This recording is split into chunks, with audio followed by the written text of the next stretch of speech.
ಕಾಳಿದಾಸ ದಾರಿಯಲ್ಲಿ ಬರ್ತಾ ಇದ್ದಾನೆ. ಪಾಪ ನೀರಡಿಕೆ ಆಗಿದೆ. ನೀ ಬಾವಿಯನ್ನ ಸೇದುವಂತಹ ಮಹಿಳೆಯ ಹತ್ತಿರ ಹೋದ, ನೀರು ಕೊಡು ಅಂತ ಕೇಳಿದ. ಯಾರು? ಕಾಳಿದಾಸ. ಸಂಸ್ಕೃತದ ಸಾಹಿತ್ಯಾಕಾಶದಲ್ಲಿ ಧ್ರುವ ನಕ್ಷತ್ರನಾಗಿ ಮೆರೆದಂತಹ ಕಾಳಿದಾಸ.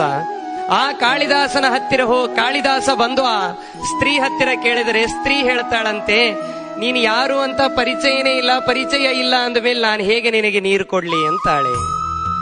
ಆಗ ಅವನು ಹೇಳ್ದ, ಇಲ್ಲ ನಾನೊಬ್ಬ ಪ್ರವಾಸಿ ಅಂತ ತಿಳಿದುಕೋ ಅಂತ ಹೇಳಿದ. ಅದಕ್ಕೆ ಆ ಸ್ತ್ರೀ ಹೇಳ್ತಾಳಂತೆ, ಜಗತ್ತಿನಲ್ಲಿ ಇಬ್ಬರೇ ಪ್ರವಾಸಿಗರು, ಒಂದು ಸೂರ್ಯ, ಒಂದು ಚಂದ್ರ. ಅವರಿಬ್ಬರೇ ಪ್ರವಾಸಿಗರು. ಎಲ್ಲಾ ಊರಿನಲ್ಲಿಯೂ ಇರ್ತಾರೆ, ಎಲ್ಲಾ ಕಡೆನೂ ಮುಳುಗ್ತಾರೆ, ಎಲ್ಲಾ ಕಡೆನೂ ಹೇಳ್ತಾರೆ, ಅವರಿಬ್ಬರೇ ಪ್ರವಾಸಿಗರು ಅಂತ ಹೇಳಿ. ಸರಿ, ಕಾಳಿದಾಸ ಅಂತಾನೆ, ಇಲ್ಲ ನಾನೊಬ್ಬ ಅತಿಥಿ ಅಂತ ತಿಳಿದುಕೋ ಅಂತ. ಅದಕ್ಕೆ ಆ ಸ್ತ್ರೀ ಹೇಳ್ತಾಳೆ, ಜಗತ್ತಿನಲ್ಲಿ ಇಬ್ಬರೇ ಅತಿಥಿಗಳು, ಒಂದು ಯೌವನ, ಇನ್ನೊಂದು ಹಣ. ಅದು ಬರುತ್ತೆ ಹೋಗುತ್ತೆ. ಅತಿಥಿಗಳು ಹಾಗೇನೆ, ಬರ್ತಾರೆ ಹೋಗ್ತಾರೆ, ಯಾರೂ ಇರೋದೇ ಇಲ್ಲ. ಅಂದ ಮೇಲೆ ಒಂದು ಯೌವನ, ಒಂದು ಹಣ, ಇದು ಇಬ್ಬರೇ ಅತಿಥಿಗಳು, ನೀನಲ್ಲ ಅಂತಾಳೆ. ಮತ್ತೆ ಕಾಳಿದಾಸ್ ಅಂತಾನೆ, ಇಲ್ಲ ನಾನೊಬ್ಬ ಸಹನಾಶೀಲ ವ್ಯಕ್ತಿ ಅಂತ ಹೇಳಿಕೊಳ್ತಾನೆ. ಜಗತ್ತಿನಲ್ಲಿ ಇಬ್ಬರೇ ಸಹನಾಶೀಲ ವ್ಯಕ್ತಿಗಳು ಅಂತಾಳೆ ಹೆಣ್ಮಗಳು. ಯಾರು ಅಂತ ಕೇಳಿದ್ರೆ, ಒಂದು ಭೂಮಿ, ಇನ್ನೊಂದು ಗಿಡ. ನಾವು ಕಲ್ಲು ಒಗೆದರೂ ಹಣ್ಣನ್ನ ಕೊಡ್ತದೆ, ನಾವು ಏನು ಮಾಡಿದರೂ ಭೂಮಿ ನಮ್ಮನ್ನ ಎತ್ತಿ ಹಿಡಿತದೆ. ಅವರಿಬ್ಬರೇ ಸಹನಾಶೀಲ ವ್ಯಕ್ತಿಗಳು ಅಂತ. ಕೊನೆಗೆ ಕಾಳಿದಾಸ ಅಂತಾನೆ, ನಾನೊಬ್ಬ ಹಠವಾದಿ ಅಂತ ತಿಳಿದುಕೋ ಅಂತ. ಜಗತ್ತಿನಲ್ಲಿ ಇಬ್ಬರೇ ಹಠವಾದಿಗಳು ಅಂತಾರವಳು. ನೋಡಿ ಕಾಳಿದಾಸನ ಪರಿಸ್ಥಿತಿ ಏನಾಗಿರಬೇಡ. ಎಲ್ಲದಕ್ಕೂ ಒಂದೊಂದು ಉತ್ತರವನ್ನ ಕೊಟ್ರೆ, ನಾವು ಒಂದು ನಿಮಿಷ ಲೋಟದಲ್ಲಿ ನೀರು ಹಾಕದೇ ಇದ್ರೆ ಎದ್ದು ಹೋಗಿ ತಗೊಂಡು ಬರ್ತೇವೆ, ಮಡ್ನೀರ್ ಅನ್ನೋದು ನೋಡೋದಿಲ್ಲ. ಪಾಪ ಕಾಳಿದಾಸ ಉತ್ತರವನ್ನ ಕೊಡ್ತಾ ಇದ್ದಾನೆ, ನಾನೊಬ್ಬ ಹಠವಾದಿ ಅಂತ ಹೇಳಿದ. ಅದಕ್ಕೆ ಆ ಮಹಿಳೆ ಹೇಳ್ತಾಳೆ, ಜಗತ್ತಿನಲ್ಲಿ ಇಬ್ಬರೇ ಹಠವಾದಿಗಳು ಅಂತ. ಒಂದು ಕೂದಲು, ಇನ್ನೊಂದು ಉಗುರು, ಬೇಡ ಅಂದ್ರೂ ಬೆಳೀತದೆ ಪಾಪ. ಅಂತಹ ಹಠವಾದಿಗಳು ಯಾರೂ ಇಲ್ಲೇ ಇಲ್ಲ.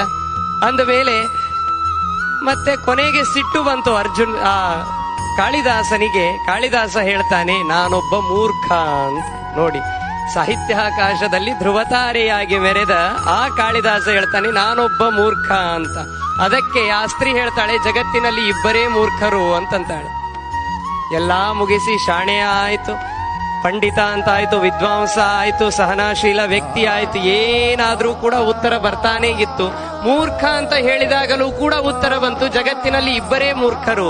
ಯಾರಿಬ್ಬರು ಅಂತಂದರೆ, ರಾಜ್ಯದ ಬಗ್ಗೆ ಪರಿಜ್ಞಾನ ಇಲ್ಲದೇನೆ ರಾಜ್ಯವಾಳುವಂತಹ ರಾಜ, ಅವನಲ್ಲಿ ಗುಣಗಳಿಲ್ಲದೇ ಇದ್ದರೂ ಕೂಡ ಹೊಗಳುವಂತಹ ಮಂತ್ರಿ, ಇವರಿಬ್ಬರು ಮೂರ್ಖರು ಅಂತ ಹೇಳ್ತಾಳೆ.